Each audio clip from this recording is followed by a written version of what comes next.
My name is Harold J. Weems. I know exactly who's responsible for the death of my wife. But now, with the help of a documentarian, Apollo, we are about to set the record straight. I'm sorry, Apollo. You never stood a chance. I can already taste you. What's wrong with you?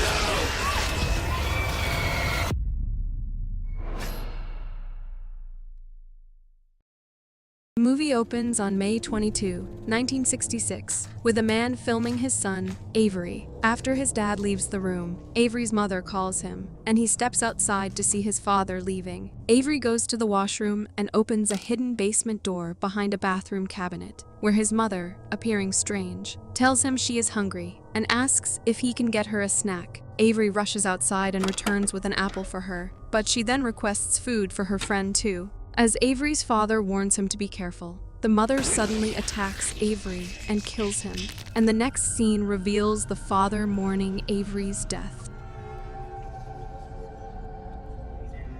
The movie jumps to January 3, 1987, where Harold Weems hires a documentarian, Apollo, to share his story. Harold asks him how much he knows about his case, to which Apollo says just what he mentioned over the phone. Harold then asks Apollo if he has a wife or girlfriend, and Apollo responds that he's single. They then begin, and Harold introduces himself, mentioning that people may recognize him from a scandal tied to his house years ago. He says many believe he's a killer, and the dark stain of suspicion has haunted him for most of his life. But now, with the help of Apollo, a documentarian, he plans to set the record straight. Harold reveals he's been hiding something for years, and he knows exactly who's responsible for the deaths of his wife and son. And today, he's ready to share every detail. Harold then brings Apollo to the basement and tells him he could never get the stain out, adding that this is where he found his wife, Jane. He explains that he had just returned home from a photo shoot, explaining he was a wildlife photographer in the area. It was a horrific scene, and, of course, the police suspected him, even though he was miles away at the time. He found Jane lying on her side with the most horrifying expression on her face. At first, he thought she had been scared to death, but then he saw that her arm and right calf had been dismembered. The coroner later found bite marks on her body, but his dental records didn't match. Apollo asks how Harold felt about it, suggesting he might want to talk about his emotions, as far as coming down here and seeing his son and wife, to which Harold sharply responds, "Don't mention my son," Apollo interrupts, asking Harold to give him a moment. He sets his camera on the floor and quickly rushes out to grab a screwdriver from his suitcase. Returning, he fixes his camera, and their conversation resumes. Harold says with Apollo's help, they can convince the world of his innocence, to which Apollo responds that he doesn't have to include him in the narrative. Harold says, "Don't tell me you're a non-believer," to which Apollo clarifies that it's not like that, saying, "This is your thing, and I'm just here to film it."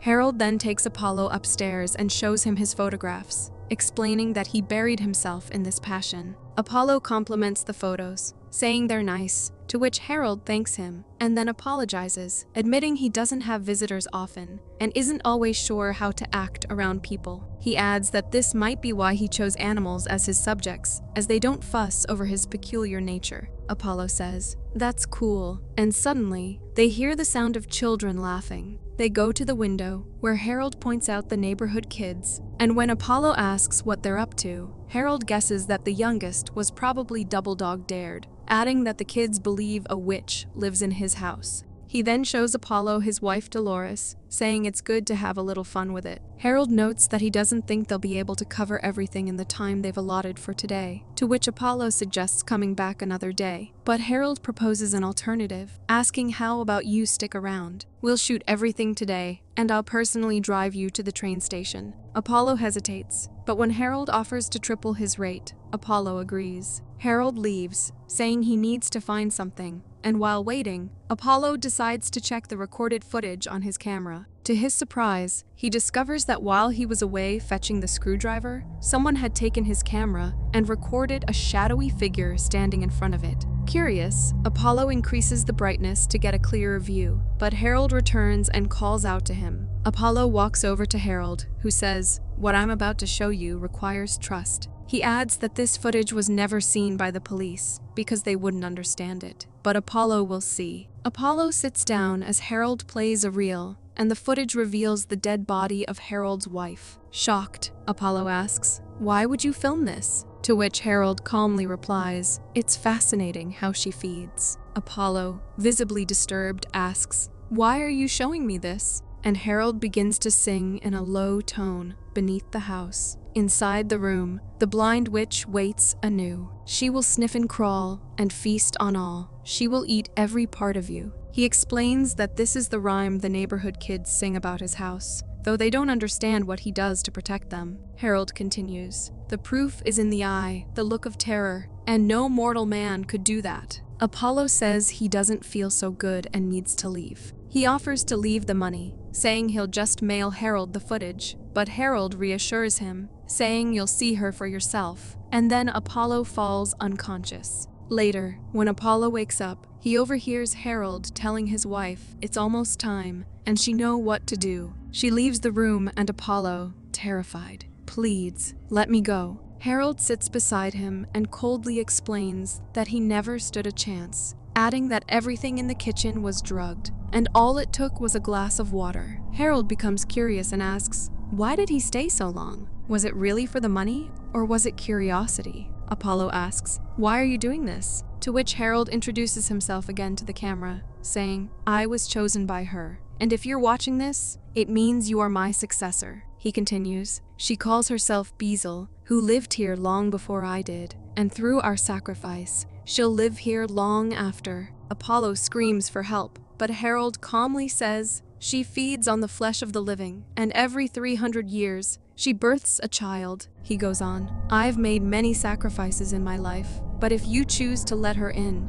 there's no regret, no pain, only power, and the responsibility will fall on you to keep her fed." He says, "I've never captured a live feeding successfully, and when Beezel took his first wife, Jane, she feasted for days. At first, it was difficult to watch, but then he stopped fighting and let her in completely. And now, he finally has a wife with a shared purpose." Harold sits with his hands spread out, eyes closed, and when he opens them again, Beezel has already possessed him. She tells Apollo, "I can already taste you," and in a panic, Apollo stabs Harold in the neck with his screwdriver. As Harold collapses to the floor, gasping for breath, Apollo watches in horror as Beezel moves toward him. He struggles to free himself, screaming for help, but Beezel grabs him, and with a swift motion, she separates Apollo's head from his body, killing him instantly. The movie fast-forwards to November 20, 2003, where a nurse named Naomi arrives at Dolores' home. She apologizes, saying she's so sorry to hear about her previous nurse, Charlotte, and that she can't believe Charlotte would abandon her like that. Naomi compliments Dolores' beautiful smile and asks, "Is something funny?" Dolores' expression suddenly changes, and Naomi turns around to check, but sees nothing. As Naomi brings dinner for Dolores, she hears a faint voice from the basement. She pauses for a moment, but then decides to ignore it. She tries to feed Dolores, but Dolores doesn't eat, which Naomi finds concerning. She checks in with Dolores, explaining that Charlotte didn't leave any updated notes, so she'll need a few days to catch up on everything. She gently lays Dolores back down and says, "Let's get you ready for bed." As she begins to stand up, she accidentally drops the spoon, and when she bends down to pick it up, she discovers a tape recorder under the bed. Now, when Naomi comes out, she again hears the voice from the basement. Perplexed, she opens the basement door to check. She grabs a flashlight lying nearby and cautiously steps downstairs to investigate further. As she descends, she hears the voice again, but suddenly, she hears Dolores crying. Naomi quickly rushes back up, and as she closes the door, a chilling laugh echoes from the darkness below. She enters Dolores' room, and Dolores says she didn't know what she was. Naomi asks if she is awake, to which Dolores says, "Beezel," and then, in a demonic voice, she says first Linda, then Charlotte. "Not enough," she says. "Feed her, stuff her, that will please her." And then in her voice, Dolores tells Naomi to go away. Later, Naomi plays Charlotte's tape, where she mentions it's day 9 of caring for Dolores Weem. She explains that Dolores had a stroke a month ago, leaving her unable to walk or speak. However, a few nights ago, Dolores began talking in her sleep, saying terrifying things, including threats toward Linda, her previous nurse. Charlotte also mentions sensing a strange presence in the house, as if something is watching her. As the recording continues, Naomi hears Dolores talking to someone, saying, "One is enough," while another voice insists she kills Charlotte. Just then, Dolores screams, and Naomi rushes to her room with water for her. Naomi asks how her throat is, but when she doesn't reply, Naomi checks her throat and asks if she knows that she talks in her sleep. Naomi then sets the tape recorder on recording, places it on the table, and reassures Dolores that she'll be right there if needed. She then sits on a chair near Dolores's bed, and watching the clock's pendulum swing, she eventually dozes off. After a while, when she wakes up, she's startled to see Dolores right in front of her, but she jolts awake, and Dolores is still lying in bed, fast asleep. Naomi takes out the tape and plays it, hearing Dolores telling Beezel, "You've had enough." Beezel responds, urging Dolores to feast on Naomi while she sleeps, adding, "Just one more." Dolores then asks, "Where are you going?" Moments later, Beezel greets Naomi with a chilling hello. Suddenly, a light turns on, and when Naomi checks through the window, it turns off. She moves to another window and sees Beezel standing outside a different one. The light goes off again, and Beezel vanishes, and as the light turns off once more, Dolores suddenly appears right in front of her. Naomi rushes out of the house to check, but finds no one outside. Returning inside, she hears a voice coming from the basement, and noticing the door is open, she cautiously steps inside and hears someone crying for help. As the cries for help continue, Naomi follows the sound to a room and is horrified to find Charlotte's identity card hanging on the wall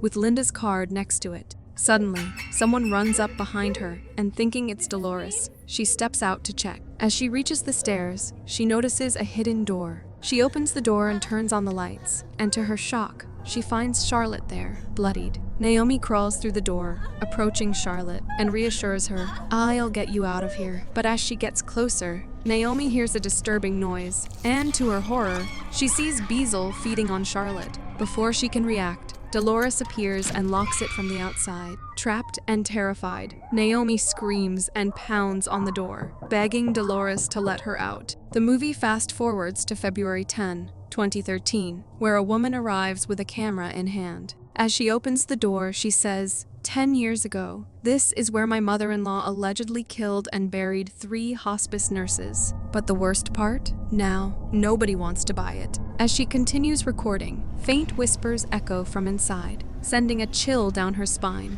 prompting her to quickly shut the door and hurry away. She steps outside and introduces her husband Lucas, and Lucas mentions that he's browsing the yellow pages for something to eat since there's no internet in the house. He calls a local diner to place an order, and while he's on the phone, Nova tries to seduce him. Lucas says he loves her, but he's too exhausted, and Nova teasingly suggests, "Let's make a baby right here on the table." Lucas asks, "What's wrong with you?" And hurt by his reaction, Nova becomes upset and storms off. Later, Nova tells the camera that her husband is impossible to please, but too cute to be mad at. And as she moves the camera, Beezel briefly appears unnoticed. Lucas arrives, jumps on the bed, and apologizes, explaining how weird this is for him. He reveals he's only seen the house in news reports and his mom's letters, and when Nova asks about Harold, Lucas calls him a psycho who ruined their lives, recalling how Harold convinced his mom there was a witch in the basement, an idea she found more appealing than raising him.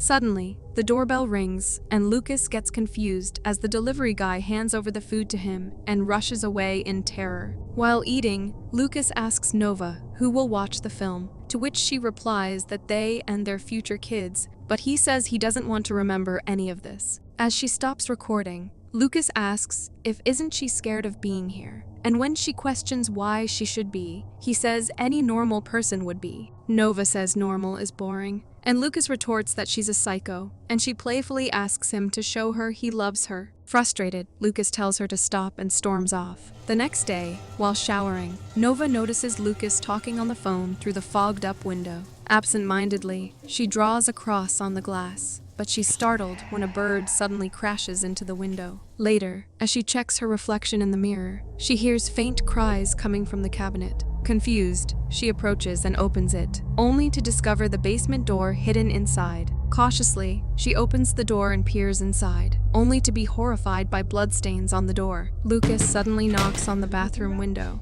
asking, "Did you see that bird fly right into the glass?" Frustrated, Nova snaps, "Can I have some privacy?" Later, Nova approaches Lucas, wearing lingerie. He asks, "Is that my mom's?" As she gets closer, Lucas tells her he needs to sign some documents, as the house is officially going on the market tomorrow. Setting the file aside, Nova sits on him and begins kissing him. She then asks, "What if we kept it?" To which he says, "Not gonna happen." Nova suggests, "I wouldn't mind moving back to the States, living here until the value goes up," to which Lucas says this isn't your decision. Nova says, "This is the perfect place to raise a family," but Lucas says, "We're not having kids." Upset, Nova responds, "It feels like we're really out of sync lately, and I think you should work on that." Later that night, Nova is jolted awake by strange noises echoing through the house. She turns to Lucas, trying to wake him awake, but he remains unresponsive, deep in sleep.